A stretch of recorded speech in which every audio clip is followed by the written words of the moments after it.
ಮುಂದೆ ಬಾ ಜೋರ್ಲೆ. ಸ್ವಚ್ಛತಾ ಪಕ್ವಾಡ್ ಕಾರ್ಯಕ್ರಮದ ಅಂಗವಾಗಿ ಸ್ವರಾಕ್ಷರಗಳಿಂದ ಸ್ವಚ್ಛತೆಯ ಅರಿವು ಮೂಡಿಸುವ ಘೋಷಣೆಗಳು. ಮುಂದೆ ಬಾ ಅಲ್ಲಿ ಕಸ ಎಸೆಯಬೇಡಿ. ಆ ಕಸ ಜೀವಿಗಳ ಆರೋಗ್ಯ ಕೆಡಿಸುತ್ತದೆ. ಈ ಇರುವ ಕಸವನ್ನು ಬೇರ್ಪಡಿಸಿ ಕಸದ ವಾಹನಕ್ಕೆ ಹಾಕಿ. ಈ ರೀತಿಯಲ್ಲಿ ಕಸವನ್ನು ಕಸದ ವಾಹನಕ್ಕೆ ಹಾಕಿ ಹಸಿ ಕಸ ಒಣ ಕಸ. ಉತ್ತಮವಾದ ಶುಚಿ ಪರಿಸರ ನಮ್ಮದಾಗಲಿ. ಊರಿನ ಸೌಂದರ್ಯ ಕಸಮುಕ್ತ ಪರಿಸರದಲ್ಲಿದೆ. ಋಣಾತ್ಮಕ ಪರಿಣಾಮ ಬೀರುವ ಪ್ಲಾಸ್ಟಿಕ್ ಬೇಡವೇ ಬೇಡ. ಎಲ್ಲೆಡೆ ಸ್ವಚ್ಛತೆ ಅತಿ ಮುಖ್ಯ.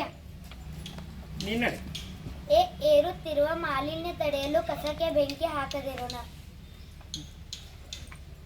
ಐಶ್ವರ್ಯಕ್ಕಿಂತ ಮಿಗಿಲು ಸ್ವಚ್ಛತೆ ಮತ್ತು ಆರೋಗ್ಯ. ಒಂದು ಹೆಜ್ಜೆ ಸ್ವಚ್ಛತೆಯ ಕಡೆಗೆ. ಓದು ಬರಹದಷ್ಟೇ ಸ್ವಚ್ಛತೆಯು ಮುಖ್ಯ. ಔಷಧಿಗಳಿಂದ ದೂರವಿರಲು ಸ್ವಚ್ಛತೆ ದಾರಿ. ಅಂಗಡಿಗಳಲ್ಲಿ ಪ್ಲಾಸ್ಟಿಕ್ ಕವರ್ಗಳನ್ನು ಮಾಡಬೇಕು. ಸ್ವಚ್ಛ ಸುಂದರ ಪರಿಸರ ನಿರ್ಮಾಣ ಮಾಡಬೇಕು. Very good.